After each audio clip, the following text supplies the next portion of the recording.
billahi minasyaitonir rajim.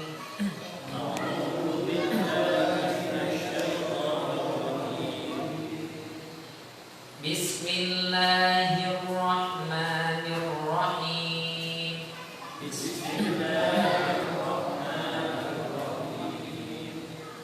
Tabbat yada abi lahabin wa tab.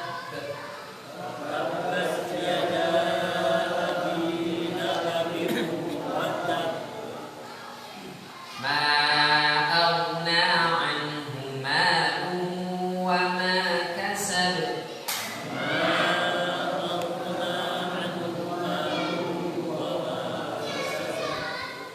Sayasla naran dzata lahab.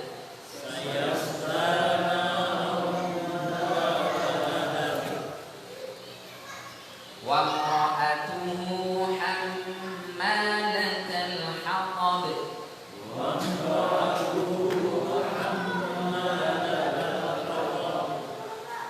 Fi jidiha hablum min masad.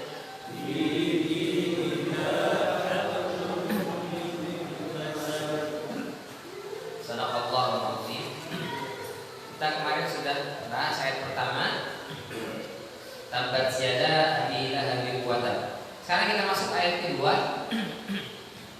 Kita sudah jelaskan kemarin siapa yang dimaksud dengan Abu Lahab, yaitu adalah Abdul Uzza. Kenapa tidak disebut nama aslinya? Ada beberapa alasan yang ditemukan oleh para ulama, di antaranya karena Abdul Uzza itu nama yang mengandung unsur kesyirikan, sehingga Allah Subhanahu wa taala membersihkan semua unsur kesyirikan dari Al-Qur'an, bahkan meskipun itu hanya sebuah nama.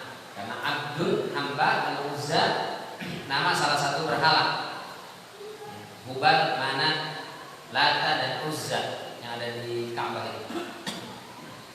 Dedengkotnya Hubal yang paling gede, pojok-pojok kecil-kecil, Manat, Lata, dan Uzza. Nah, Abdul Uzza berarti hamba dari salah satu berhala itu yang bernama Uzza. Nah, ini merupakan bentuk kesyirikan, maka Allah Subhanahu wa taala tidak menggunakan nama aslinya karena mengandung unsur kesyirikan. Jadi seolah-olah kalau ada nama itu, yaitu akan menjadi legalisasi bentuk kesyirikan dalam sebuah nama. Yang kedua, kenapa tidak disebut dengan nama aslinya tapi nama kunyahnya? Karena secara redaksi susunan kalimat itu akan terjadi namanya raka'atul alfaz. Jadi gak enak ya. Tabbat yada Abdul Uzza wa tab. Secara redaksi gak enak. Meskipun bisa saja Allah akan pilih kata yang lain yang membuat kalimat itu menjadi indah, bisa saja buat Allah Subhanahu wa taala, tidak ada yang mustahil. Tapi yang kedua, yang pertama tadi nama Abdul Uzza mengandung kesyirikan. Yang ketiga, kenapa tidak disebut nama aslinya? Karena kunyah itu biar bagaimanapun tidak lebih mulia dibandingkan dengan nama asli. Orang itu bangga dengan nama aslinya, meskipun kadang-kadang nama tenarnya lebih keren dibandingkan nama aslinya. Tapi tetap nama aslinya itu ya, itulah nama kemuliaan dia. Namanya keren banget ya, apalagi kalau artis. Nama aslinya ternyata ya biasa-biasa aja.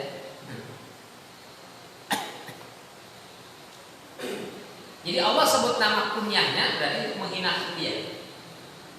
Disebut nama kunyahnya berarti untuk menghinakan dia. Baik. Lalu kita masuk ayat kedua. Ma aghna anhu maluhu wa ma kasab. Ma tidaklah, ini bermakna nanti. Jadi ma itu bisa bermakna istifham, artinya bermakna tanya, apakah. Ma hadza, apa ini? Ma juga bisa bermakna masdar, yang.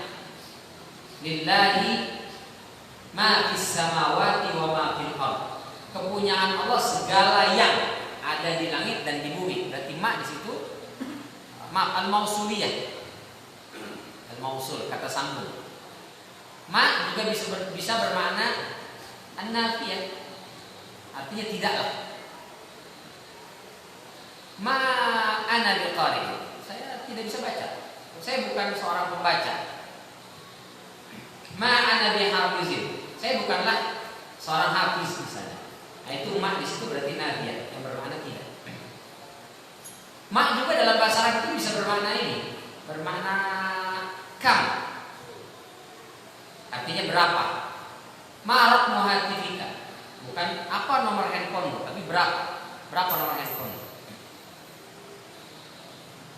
Kalau dalam bahasa Arab itu bukan berapa, tapi ma. Karena kalau berapa ada banyak handphonenya. Berapa nomor handphonemu? Ya cuma satu. Gak ada 5 karena handphonenya cuma satu. Cuma satu handphone itu nomornya terdiri dari 9 angka misalnya kan. Berapa nomor rumah? Dalam bahasa Arab itu bukan kam, tapi ma'raq mubaitika. Apa nomor rumahmu? Misalnya 7 nomor sekian. D 5 nomor sekian. Nah, itu menggunakan ma. Dalam bahasa Arab ma ini memiliki banyak sekali makna. Bisa dia menjadi masdar digabung dengan kata kerja dan seterusnya. Jadi kalau kita menerjemah ma, nah itu dilihat dari konteks kalimatnya. Di sini ma aghna, ma bermakna tidaklah, huruf nafi. Aghna dari kata ghani. Ghaniya artinya kaya atau cukup. Jadi kalau aghna mencukupkan. Jadi tidak bisa mencukupkan dia. Orang kaya disebut dengan ghani, kenapa? Karena segala sesuatunya cukup. Cukup. Dia mau makan, cukup hartanya. Dia mau jalan-jalan, cukup hartanya. Dia mau beli mobil, cukup duitnya. Mau beli rumah, cukup. Mau nikah lagi, cukup. Ghani kaya. Kalau orang miskin, diambil kata masaka, artinya menahan. Maka disebut imsak. Imsak itu artinya menahan. Karena bentar lagi mau masuk waktu subuh, maka sekian menit nahan, jangan makan, jangan minum, maka disebut dengan imsak. Disebut miskin karena dia menahan. Orang-orang jalan-jalan dia menahan. Nggak jalan-jalan. Bisa. Iya, karena nggak ada, jadi kita nahan diri. Orang pada nikah lagi dia nggak bisa, nahan. Miskin berarti. Baik. Jadi aghna artinya mencukupi atau mencukupkan. Anhu darinya. Apanya? Malhu. Mal disebut dengan mal dari kata mala yamilu mailan. Condong cenderung. Kenapa harta disebut dengan mala? Kata para ulama tamilu ilaihi nufus. Karena semua orang yang punya hati, punya jiwa itu pasti pengen mendapatkan harta. Maka disebut dengan mal. Bahasa Arab itu keren, apalagi bahasa Arab yang dipakai oleh syariat. Bahasa itu sudah mendefinisikan dirinya. Jadi istilah itu dipakai menggunakan sebuah kata yang sudah mewakili konten yang hendak disampaikan dari kata itu. Bahasa Arab itu luar biasa. Kalau ditanya, kenapa harta disebut dengan harta? Kenapa harta disebut dengan harta ya? Paling disingkat, H artinya ini. A ini R ya kurang pas gitu. Tapi kalau dalam bahasa Arab itu secara bahasa dia sudah mendefinisikan meskipun belum mewakili secara keseluruhan, tapi sebagian sudah. Islam kenapa disebut dengan Islam? Diambil dari kata salimah. Salimah artinya selamat. Orang Islam adalah orang yang selamat dunia akhirat. Orang Islam adalah orang yang dia selamat, orang lain pun selamat dari dirinya. Tadi disebut Islam. Maka kata Rasulullah, al-muslimun atau al-muslimuna man salimal muslimuna min lisanihi wa yadihi. Orang muslim itu yang orang lain selamat dari lisan dan tangannya. Jadi Islam namanya sudah mendefinisikan. Jadi kalau orang muslim, tetangganya gerah, lingkungannya selalu mendapatkan masalah dari dirinya, berarti keislamannya dipertanyakan orang. Kalau dia muslim, tetangganya mestinya damai tinggal berdampingan dengan dia. Temannya, rekannya bekerja di satu kantor itu nyaman dengan dia. Kalau tidak nyaman dengan dia berarti keislamannya bermasalah. Secara bahasa. Mal disebut dengan mal karena tamilu ilaihi nufus. Jiwa hati orang itu selalu ingin mendapatkan harta itu. Bohong, saya nggak suka dengan harta. Bohong, suka. Setiap kita pasti suka dengan harta. Zuyyina lin-nasi hubbu syahawat minan nisa'i wal banin wal qanatir wal muqantarati minadh dhahabi wal fiddah dan seterusnya. Setiap manusia yang normal itu pasti suka.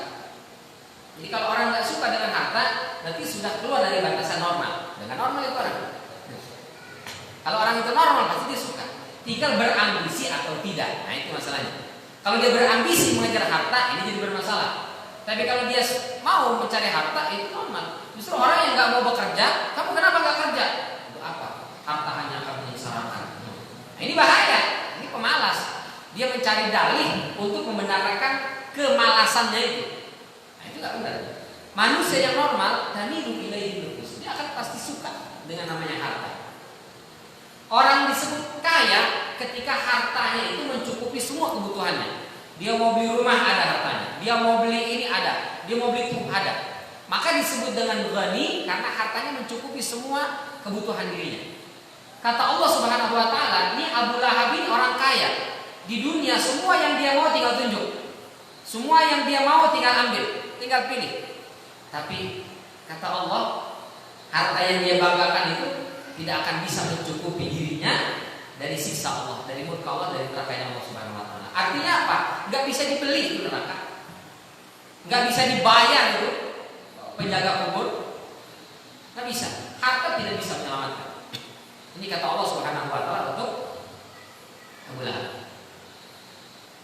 Jadi kalau orang nggak taat kepada Allah, hartanya tidak dipakai untuk didermakan di jalan Allah Subhanahu wa taala, maka harta itu tidak menyelamatkan. Biar kata dia dimakamkan di Sandiago Hills. Bagaimana lagi itu? Yang satu petak itu harganya 50-an sampai ratusan juta itu. Ya, biar kata dikubur di sana tetap aja ditanya sama malakul maut. Malakul maut sama penjaga kubur tetap ditanya. Bukan berarti karena dikubur di sana bebas dari siksa kubur. Oh enggak, enak aja. Bisa jadi lebih parah di situ. Jadi kata Allah ma'azna anhu maluhu. Menggunakan kata azna untuk menunjukkan atau menjelaskan kepada kita tidak selamanya segala hal itu bisa dibeli dengan uang. Di dunia mungkin bisa. Ada orang terjerat kasus hukum karena dia punya uang, selamat. Ada salah seorang jamaah di Cengkareng kemarin itu kita doain, Ustaz, tolong saya minta didoakan. Kenapa Pak? Saya sedang di persidangan di pengadilan, sudah naik banding sekian lah, saya udah gak ngerti lagi seperti istilah-istilahnya. Masalah apa? Tanah saya berapa luas tanahnya? 6.000 meter di dekat Bandara Soekarno Hatta. Begitu kan ada pelebaran jalan itu ya, tol, jalan baru, tol, terus bandara perluasan. Tanah dia kena. Tanah itu bilang nanti pada kena gusuran 6.000 meter Pak. Masya Allah. Ditunggu-tunggu kok nggak ada yang hubungin, tapi tanahnya udah digusur, dia bilang. Didatengin, ini tanah saya digusur, kenapa saya nggak dapat apa-apa? Emang tanah siapa ini Pak? Tanah saya, bukan tanah Bapak. Punya usul ternyata dia bilang kami sudah izin sama yang punya. Loh siapa yang punya? Kan saya yang punya. Bukan Pak, di sini yang punya namanya ini. Wah, 6.000 meter, Masya Allah. Tanahnya ternyata sudah dibalik namakan atau sertifikat ganda atau apalah, kita nggak ngerti itu ya. Diurus pengadilan, kalah. Padahal dia yang beli, kalah. Nah, rupanya ya kalah beli.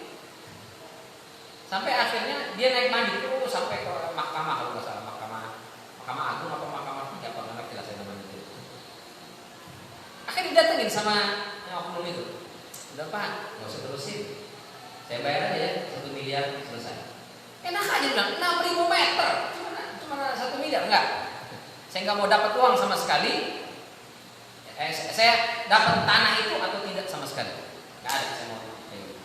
Subhanallah. Nggak tahu sampai sekarang gimana kasusnya.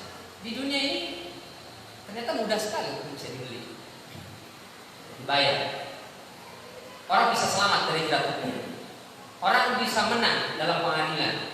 Orang bisa dapat apa saja yang dia mau. Dengan apa? Dengan harta. Tapi kata Allah, ma'aghna anhu maluhu. Tidak semua hal di dunia ini bisa dibeli dengan uang. Apalagi di akhirat. Di dunia saja tidak bisa. Apa yang tidak bisa dibeli dengan uang? Tidur nyenyak, bahagia, itu kan nggak bisa dibeli dengan uang. Keutuhan rumah tangga itu nggak bisa dibeli dengan uang. Kita bisa tidur di hotel yang mewah, berbintang 17. Kamarnya itu segede apa? Tapi kalau ada masalah, ya tetap aja nggak bisa tidur di sana. Bisa. Sementara para pemulung tidurnya cuma di gerobak aja dibalikin sama dia. Wah, enak sekali tidur di situ. Berarti tidurnya nyenyak nggak bisa dibeli dengan uang. Kebahagiaan apalagi? Kebutuhan rumah tangga apalagi? Banyak orang-orang miskin bilang enak kalau hidup kita kaya, rumah tangga kita akan beres semuanya. Banyak sekali tidak terhitung dengan jari orang-orang yang secara ekonomi luar biasa. Artis kurang banyak dari mana harta mereka. Tapi cerai juga. Ada yang sampai nikahnya di depan Ka'bah. Berarti nggak boleh haram. Nikahnya mungkin di belakang kali nggak tahu. Tapi untuk momen sakralnya diambil di depan Ka'bah. Pulang cerai juga itu. Enggak selamanya bisa dibeli dengan harta. Maka tidak boleh kita iri dengan harta itu. Yang boleh itu kata Rasulullah, kalau orang diberikan harta, hartanya dipakai di jalan Allah Subhanahu wa taala. Itu yang kita iri. La hasada illa fisnatain. Tidak boleh iri dalam dunia ini kecuali untuk dua kelompok, di antaranya seseorang yang diberikan harta lalu hartanya digunakan oleh Allah Subhanahu wa taala. Baik, Abu Lahab ini dia merasa dia orang kaya. Di antara paman-paman Rasul sallallahu alaihi wasallam kita ceritakan kemarin, Abu Lahab di antara paman yang diberikan oleh Allah Subhanahu wa taala kelebihan harta, banyak hartanya. Tapi harta yang banyak itu digelontorkan, dikeluarkan, dipakai, dihabiskan bukan untuk membantu dakwah Rasulullah, tapi sebaliknya justru untuk memusuhi dakwah Rasul sallallahu alaihi wasallam. Maka kata Allah, ma'adna anhu maluhu. Yang kedua, wa ma kasab. Juga ma kasab. Ma apa yang kasab, mengusahakan. Usaha. Apa yang dimaksud dengan apa yang dia usahakan? Jadi kalau ma kasab berarti hasilnya. Ma khalaq berarti makhluk. Ma kasab berarti maksud. Ma khalaq apa yang dia ciptakan berarti makhluk jadinya. Apa yang dia usahakan berarti hasil usahanya, maksud. Jadi tidak berguna, tidak bisa menyelamatkan dirinya, tidak bisa mencukupi dirinya, tidak bisa menyelamatkan dirinya, apanya? Hartanya dan hasil usahanya. Apa itu hasil usaha? Sebagian ahli tafsir mengatakan hasil usaha ya harta. Kita berusaha bekerja, apa yang kita hasilkan? Ya harta, uang. Yang kedua, sebagai ulama mengatakan makasab itu artinya adalah anak. Jadi anak merupakan hasil usaha. Jadi hartanya tidak berguna, anaknya juga tidak berguna, itu maksudnya. Baik. Yang pertama, ma'adna anhu maluhu, hartanya tidak berguna bagi dirinya. Di dunia, Abu Lahab ini menggelontorkan harta yang banyak untuk membendung dakwah Nabi kita Muhammad SAW. Tapi tidak bisa menghentikan dakwah. Dakwah terus berjalan, terus bergulir. Sekian banyak harta digunakan untuk menghentikan dakwah itu dengan berbagai macam cara. Pengikutnya dimusuhin, yang orang-orang lemah disiksa, ditindas, bahkan dibunuh. Yang lain, apakah takut masuk Islam? Enggak, justru berani. Islam itu luar biasa. Dibunuh orang pengikutnya itu, orang bukan jadi takut. Jangan kalau kita jadi pengikut Muhammad, nanti kita dibunuh. Enggak, justru saya mau seperti itu, dibunuh, rela mati. Wow, dahsyat. Keimanan. Harta dihabiskan untuk membunuh para pengikut Rasulullah SAW, untuk menyiksa, bahkan memerangi. Tapi dakwah tidak pernah berhenti. Jadi Islam ini tidak akan pernah habis sampai hari kiamat. Allah yang mengangkat. Di dunia ini, selama kita masih hidup, Islam itu akan terus berjalan. Jadi sebetulnya Islam itu tidak butuh pertolongan kita, tapi kita yang butuh pertolongan Islam. Bagaimana caranya? Intan surullah yang suku pada Allah lakum. Kalau kita membela agama Allah, maka Allah akan membela kita. Jadi kita membela agama Allah ini, orang bilang, apa yang dibela agama Allah? Apakah Allah selemah itu butuh pembelaan kita? Bukan. Allah tidak butuh pembelaan kita. Tapi ketika kita membela agama Allah Subhanahu wa taala dengan harta, dengan lisan, dengan kekuasaan, dengan sikap, dengan tutur kata, dengan tulisan, dengan hanya pro saja, itu artinya kita sedang menjelaskan keberadaan dan keberpihakan kita terhadap Islam. Dengan begitu Allah akan bela kita, Allah akan tolong kita. Jadi bukan Islam yang membutuhkan pertolongan, kita sebenarnya membutuhkan pertolongan. Islam ditolong atau tidak ditolong oleh kita, akan ada orang-orang yang akan menolong agama ini. Kok usah takut. Satu Indonesia tidak ada yang suka dengan Islam, akan muncul jutaan manusia di belahan bumi lain yang suka dengan Islam. Gak ada masalah. Tinggal Islam mau ada nggak di Indonesia, itu masalahnya. Islam mau berjaya nggak di kampung kita, itu masalahnya. Tidak mau berjaya nggak masalah. Di sini Padang, di sana kan ada. Itu lagi. Yuriduna liyutfi'u nurallah wallahu mutimmu nurihi walau karihal kafirun. Mereka ingin memadamkan cahaya Allah. Nanti di mana-mana cahaya Allah akan muncul. Tidak ada masalah untuk Allah Subhanahu wa taala. Jadi dari dulu sampai sekarang dan sampai hari kiamat itu ada orang hartawan, milioner yang menggelontorkan hartanya untuk menghentikan dakwah Islam. Kata Allah Subhanahu wa taala dalam surat Al-Anfal 36, "Innal ladzina kafaru yunfiquna amwalahum liyasuddu 'an sabilillah." Orang-orang kafir itu mereka menggelontorkan harta mereka untuk menghadang dakwah Allah Subhanahu wa taala, untuk menghadang pergerakan Islam ini, untuk membendung perjuangan Islam. Itu akan ada. Fasayunfiqunaha, maka mereka terus menggelontorkan harta itu. Tsumma takunu 'alaihim hasrah. Tapi nanti dia akan rugi, kalah juga tetap. Tsumma yughlabun, kalah juga. Walladzina kafaru ila jahannam yuhsyarun. Dan mereka nanti akan diseret menuju neraka. Di dunia tidak akan ada yang bisa memadamkan cahaya Allah. Tidak bisa. Tidak ada yang bisa memadamkan Islam. Tidak ada yang bisa. Sampai hari kiamat. Jadi kalau ada orang-orang yang telah memperjuangkan Islam, bukan berarti Islam butuh pembelaan dari dia, tapi dia ingin menunjukkan eksistensinya bahwa dia berada di pihak yang membela agama Allah, agar Allah bela dia dan hari kiamat Allah selamatkan dia. Cuma itu. Sebagaimana kisah yang masyhur, tapi kesahihannya banyak dipertentangkan. Ya, kisah para ulama la yushaddidun, tidak tasyadud dalam periwayatan karena kisah ya. Ketika Nabi Ibrahim alaihissalam dibakar, itu ada seekor semut, binatang-binatang kecil lain itu membawa air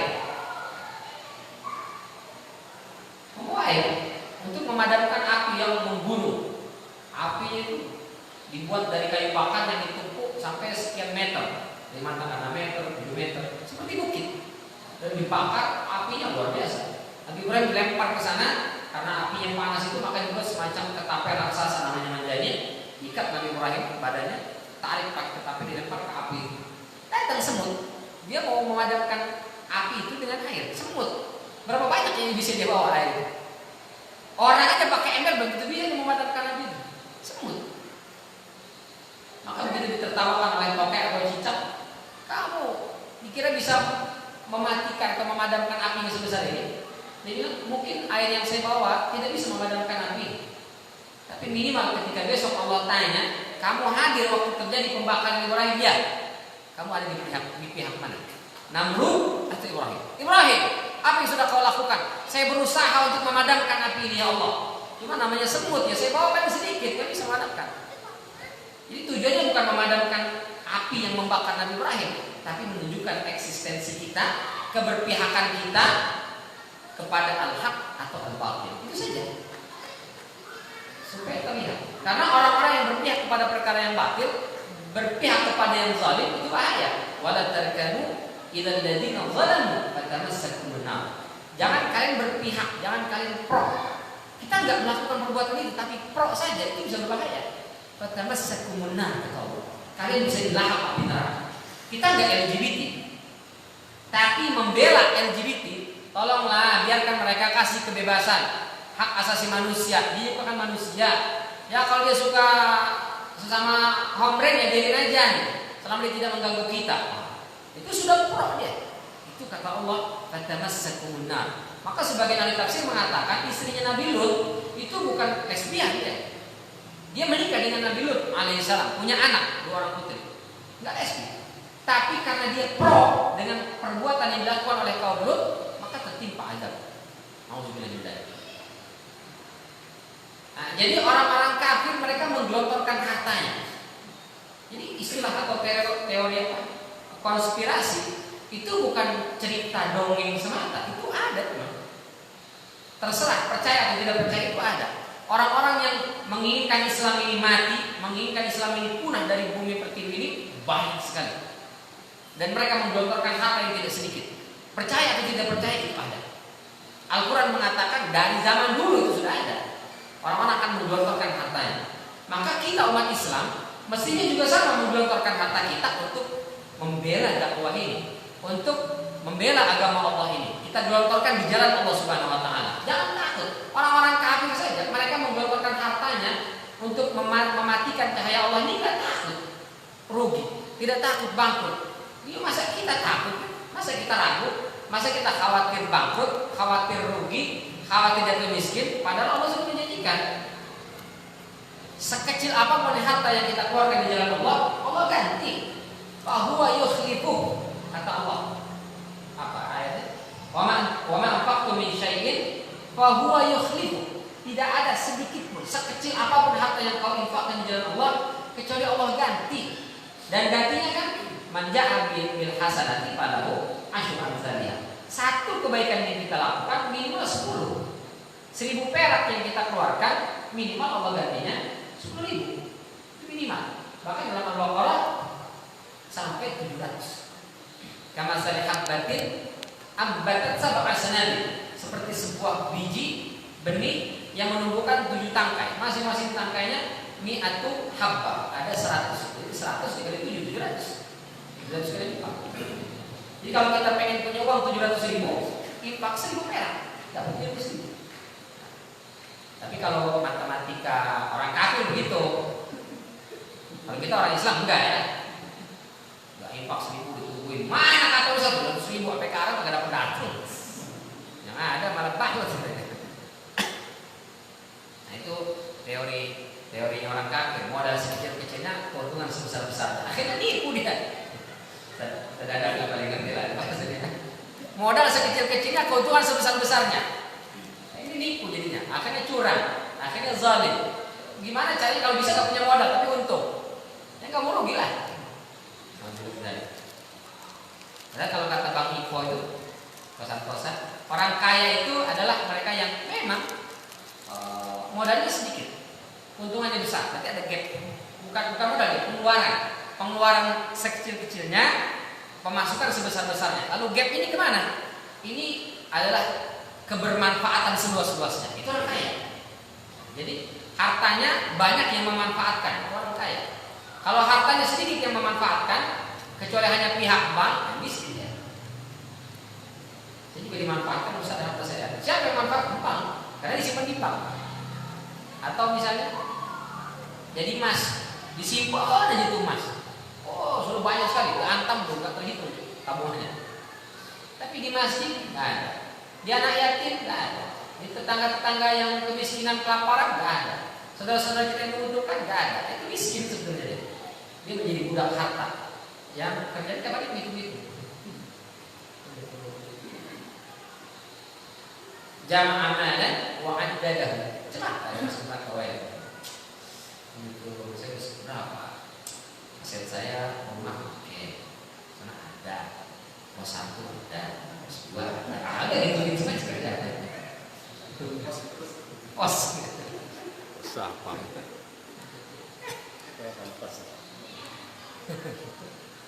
Baik, itu di dunia. Jadi di dunia seberapa banyak pun harta yang digelontorkan untuk memadamkan cahaya Allah nggak bisa. Yang memadamkan Islam itu hanya kiamat. Kiamat terjadi selesai Islam. Selama belum kiamat Islam akan tetap berjaya. Tinggal Permasalahannya siapa yang akan membantu, siapa orang-orang yang berdiri bersama dengan kejayaan Islam, kita atau orang lain? Itu sudah ditanya. Kalau kita mau, maka kita yang mau berkorban, kita ikut berjuang, kita juga ikut menggelontorkan harta kita, waktu, tenaga. Kalau nggak mau, nah udah berarti bukan kita, orang lain. Tinggal itu saja. Yang kedua di akhirat, ma'adna anhu maluhu, tidak berguna, tidak bisa menyelamatkan Abu Lahab hartanya di akhirat. Maksudnya tidak bisa menyelamatkan dirinya dari siksa api neraka. Jangankan siksa neraka, dari kuburan aja nggak bisa. Sampaikan tadi. Maka kata Rasul Shallallahu Alaihi Wasallam, jika ada orang berkata, mali, harta saya. Kata Rasulullah, ini mana harta dia? Harta dia cuma 3. Yang pertama, ma'akala wa'afna. Yang dia makan habis. Harta yang kita makan pasti habis. Semahal apapun kita makan di restoran, ujung-ujungnya ya ke WC. Kan nggak mungkin. Mulai suruh tahan. Kenapa mulai suruh nggak mau? Kenapa? Tadi saya makannya 1 porsi 500.000, nggak boleh keluar. Kan nggak mungkin, tetap banyak itu aja. Jadi kotoran ya, jadi kotoran. Kita makan durian montong pengen kalau orang Betawi, harganya mahal. Montong dibeli. Tetap aja ujungnya jadi kotoran. Pakaian semahal apapun, baju kita, tas itu, ibu ya biasa pakai tas yang mahal. Tas Hermes apa namanya? Tetap aja bakal rusak. Biar kata bulan juta pasti rusak. Pokoknya semua harta itu rusak. Jadi yang kita makan, yang kita pakai, sama yang kita sedekahkan, nah, itu yang kekal. Semuanya habis. Kita bilang, harta saya tanah di sana, kebun di sana, sawah di sana, rumah di sana, mobil di sana. Kalau kita mati kan kita bawa, itu ya jadi punya harta anak kita, jadi harta istri, jadi ahli waris. Yang kita bawa yang mana? Enggak ada sama sekali, kecuali yang pernah kita sedekahkan di jalan Allah SWT. Makanya Allah wajibkan tuh sebelum mati wasiat. Ya ayyuhalladzina amanu kutiba alaikum idza hadara ahadakumul mautu in taraka khairanil wasiyah lil walidaini wal aqrabin bil ma'ruf haqqan 'alal muttaqin. Hai orang-orang beriman, kalau udah mau mati, terjemahannya udah mau mati, wajib berwasiat. Meskipun wasiat itu ada 2 minimal, ada wasiat ketakwaan dan ada wasiat harta. Kesabaran termasuk wasiat ketakwaan. Tapi harta itu wasiat. Meskipun oleh Imam Syafi'i ayat ini ditaksis, kalaupun tidak dinasakh minimal ditaksis, dikhususkan. Oleh hadis Rasul Sallallahu Alaihi Wasallam, la wasiyata li waris, tidak boleh berwasiat kepada ahli waris. Wasiat itu bukan kepada anak, bukan kepada istri, bukan kepada orang tua. Ahli waris bukan, pokoknya ahli waris bisa mendapatkan wasiat. Wasiat itu untuk siapa? Untuk akrabin, kerabat yang tidak mendapatkan harta waris. Kalau anak bisa. Nih sebelum bapak meninggal, tolong ruko yang di sana buat nomor terakhir ya. Kalian jangan rebut, ini buat yang terakhir. Wasiat nggak boleh. Wasiat itu untuk selain ahli waris. Dan itu pun nggak boleh lebih dari 1/3 ya. Maksimal 1/3 kurang dari itu. Tapi apa maksudnya? Maksudnya supaya kita mendermakan harta itu agar harta itu bisa kita bawa ketika mati. Tolong sebelum bapak dikebumikan itu ruko nanti jangan dibagi-bagikan ke kalian buat Masjid Al-Madani misalnya. Boleh. Setelah dihitung ruko itu harganya berapa, diprosentasekan dengan total harta dia. Oh ternyata setelah total besar harta dia semuanya hanya 1 miliar. Ruko itu berapa harganya? 700 juta. Oh, nggak bisa. Itu sudah lebih itu baru enggak.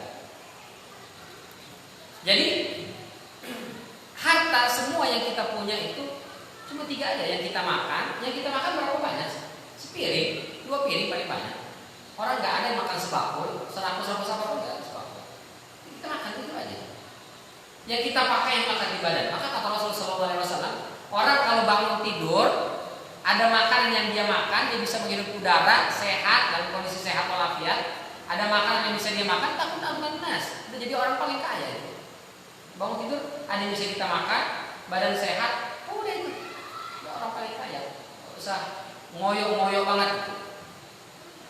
Karena harta-harta itu semuanya pasti akan habis dan rusak, kecuali yang kita sedekahkan di jalan Allah Subhanahu wa taala. Orang kafir saja mereka menggelontorkan hartanya untuk memenuhi dakwah Islam ini. Masa kita tidak mau menggelontorkan harta kita untuk di jalan Allah Subhanahu wa taala? Baik.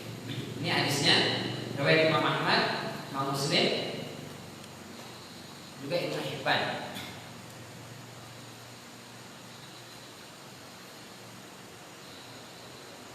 Ini sama Al-Bukhari apa enggak sih? Jelas. Ya, Jelas ya? ngeblur ya? Menurut ya enggak? Enggak. Enggak. Mata saya itu belum berarti. Udah lamur.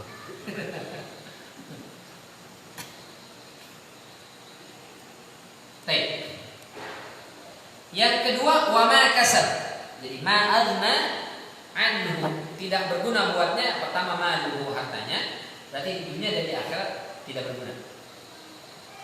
Yang kedua ma kasab, yaitu hasil usahanya. Apa yang dimaksud dengan hasil usaha di sini? Mayoritas ahli tafsir mengatakan adalah anak. Kata Ibnu Abbas, saya kutip dari An-Nukat wal Ulama, Ad-Durr al-Mansurnya Asyuyuti. Kata Ibnu Abbas radhiyallahu anhu, ma kasab itu artinya waladuhu, anaknya. Wa dalil alaihi qauluhu alaihi salatu wassalam. Kata Ibnu Abbas, dalilnya adalah ucapan Nabi sallallahu alaihi wasallam, inna atyaba ma yaqulur rajul min kasbihi. Sesuatu yang dimakan oleh seseorang yang paling tayyib, yang paling bagus, yang paling baik itu adalah hasil jerih payahnya sendiri. Jadi makanan yang paling enak itu yang kita makan adalah hasil keringat kita sendiri. Itu paling enak. Dikasih oleh orang itu tidak termasuk yang tayyib. Jadi kalau orang merasa enak dengan makanan yang dikasih oleh orang, berarti ada masalah dalam mentalnya. Berarti mentalnya mental pengemis sudah. Maunya ditraktir, nggak pernah traktir. Ngajakin pengen, ayo kita makan bakso. Begitu selesai bulan, yang bayar si Adi, ya kan dia ulang tahun. Nah ini berarti mentalnya sudah rusak. Manusia normal itu dia adalah yang merasa senang dan nikmat memakan makanan dengan hasil jerih payahnya sendiri, yang dia beli dengan uangnya, itu paling enak. Wa inna waladahu min kasbihi, kata Rasul, dan sesungguhnya anaknya itu adalah hasil usaha. Jadi anak adalah hasil usaha kita. Mulai dari secara fisik atau non fisik, ya anak itu hasil usaha. Hasil usaha kita hubungan badan dengan, mohon maaf, dengan pasangan kita, lampu digelapin, kunci kamar dikunci, segala macam, usaha. Ikhtiar dapat anak. Setelah itu anak itu kita rawat, kita didik, kita besarkan, kita ajarkan kebaikan-kebaikan, sekolahnya kita pilihkan yang terbaik, pakaiannya kita belikan yang terbagus, makanannya yang paling sehat. Itu adalah usaha kita. Maka anak bisa tumbuh besar adalah hasil usaha kita. Maka wa ma kasab, kata Ibnu Abbas, itu berarti anaknya. Anaknya tidak berguna. Makanya ketika ada orang datang ke Rasul Shallallahu Alaihi Wasallam mengadukan bapaknya yang mencuri, ya Rasul, bapak saya mencuri harta saya. Kata Rasul, bapak mencuri? Iya Rasul. Panggil bapak mencuri. Jadi panggil tanya, kamu mencuri harta anakmu? Iya ya Rasul. Kenapa kau curi harta anakmu? Ya Rasulnya anak dari kecil saya gedein, saya urus, saya rawat, saya didik, harta nggak terhitung berapa banyak yang sudah saya keluarkan untuk dia. Sekarang saya butuh, nggak boleh saya ambil beberapa peser harta dia, ya Rasul. Lalu kata Rasul, kamu sini, anak dipanggil lagi. Ada apa lagi ya Rasul? Anta wa maluka li abika. Kamu dan hartamu milik ayah. Jadi jangankan harta yang diambil oleh bapakmu, nyawa kalau diminta sama bapakmu kamu nggak berhak malah. Nah, berarti anak adalah kasab, hasil usaha. Maka kita punya anak, anak ini akan menyelamatkan kita insya Allah. Anak kita sholat, kita dapat pahala, pasti income. Dia dapat pahala, kita dapat pahala. Anak kita puasa, kita dapat pahala. Jadi kalau sudah meninggal, anak ini itu otomatis Pak, ketika dia beribadah dapat pahalanya langsung. Ibnu Qayyim al-Jauzi dalam kitab Ar-Ruh atau Imam Al-Qurtubi dalam kitab At-Tadhkirah menceritakan mereka ahli kubur itu selalu dapat kiriman paket pahala. Orang tua kita di kuburan itu yang sudah meninggal dapat kiriman paket setiap hari. Kita sholat nih dapat kiriman paket pahala. Kita baca Quran, kita sedekah, kita infak, tanpa ada kita sebutkan ini infak saya niatkan pahala untuk almarhum bapak saya. Tanpa begitu itu langsung otomatis dapat. Otomatis. Kalau anak ya, anak sholat otomatis dapat. Nah, model-model Abu Lahab nggak pernah dapat kiriman paket, Pak. Karena anaknya kata Allah, ma'aghna anhu maluhu wa ma kasab. Ya, anaknya nggak bisa jadi paket. Dan itu banyak orang-orang seperti itu di alam kubur. Kata Imam Qurtubi itu mereka sesama ahli kubur tahu. Si fulan dapat kiriman paket pahala sholat anaknya, dapat kiriman paket pahala sedekah anaknya, pahala puasa anaknya dapat. Dia nungguin anak saya kok nggak kirim paket. Rupanya sholat kagak, puasa kagak, sedekah apalagi pelingin juga setan. Ada apa? Masya Allah, alhamdulillah. Jadi kita melakukan ketaatan orang tua kita dapat Masya Allah yang sudah meninggal. Begitupun kita kalau sudah meninggal nanti kita di alam kubur anak-anak kita yang melakukan ketaatan-ketaatan itu pahalanya akan diberikan kepada kita. Kenapa? Karena anak adalah hasil jerih payah kita, hasil usaha kita yang mendidik, maka pahala dia akan terus mengalir sampai kepada kita. Walladzina amanu wattaba'atuhum dzurriyyatuhum biimanin alhaqna bihim dzurriyyatahum wa ma alatnahum min amalihim min syai'. Ketemu nanti pahala-pahalanya disampaikan. Bahkan Ibnu Abbas menafsirkan ayat itu. Jadi nanti ada yang kan level surga beda-beda tuh. Bapaknya di level yang tinggi, anaknya levelnya rendah misalnya kan. Atau sebaliknya lah. Jadi ada yang levelnya tinggi, ada yang levelnya biasa. Ada yang kelas eksekutif, ada yang ekonomi. Tapi masih keluarga. Ya Allah, keluarga saya masuk surga, tapi beda ini kita nih. Beda lantai. Gimana dia Allah? Maka bukan yang lantai atas diturunin ke bawah, Pak. Yang di bawah dinaikin ke atas. Itu kata Ibnu Abbas. Karena nafsirkan salah satu ini. Jadi yang level-levelnya kelas ekonomi ini dipindahin ke kelas eksekutif. Kan amalnya nggak cukup, tapi dia bisa sampai ke surga itu karena berkat didikan orang tuanya itu. Maka levelnya dinaikin ke atas. Baiknya Allah. Kalau kita kan enggak, kita di eksekutif, tapi anak kita semuanya di ekonomi. Saya mau bareng dong sama anak saya di pesawatnya. Ya kalau mau bareng bapak jadi eksekutif, ekonomi dulu. Kan begitu ya, bukan di kelas ekonomi dipindahin ke eksekutif, kosnya mahal, nggak ada. Tapi di surga Allah begitu baik luar biasa. Maka anak adalah hasil usaha. Nah, Abu Lahab punya anak siapa? Utbah dan Utaibah. Ini yang menikah dengan kedua putri Rasulullah SAW. Tapi belum sempat riwayat yang terkuat ya, belum sempat bercampur atau tinggal satu atap belum. Sudah menikah tapi belum tinggal satu atap. Karena tradisi masyarakat Arab ketika itu mereka menikah di usia yang masih sangat belia, 6 tahun, 7 tahun sudah nikah. Tapi belum tinggal satu atap, tunggu kalau sudah mimpi basah atau kalau yang laki-laki, kalau yang perempuannya sudah datang bulan, abad baru bercampur.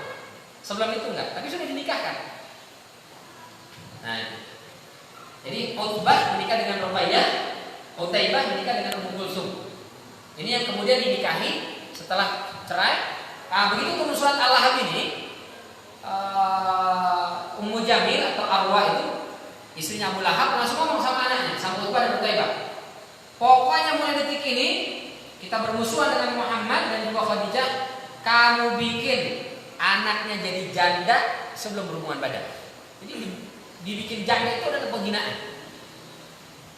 Bikin janda itu penghinaan. Bikin dia terhina keluarga Muhammad itu. Ceraikan langsung. Ruqayyah dan juga Ummu Kulsum ceraikan. Wahai Utbah dan Utaibah. Maka diceraikan. Masya Allah. Lalu kemudian nanti dinikahi oleh Utsman radhiyallahu anhu. Utsman menjadi Dzun Nurain. Nah, Utbah ini orang ajar sekali.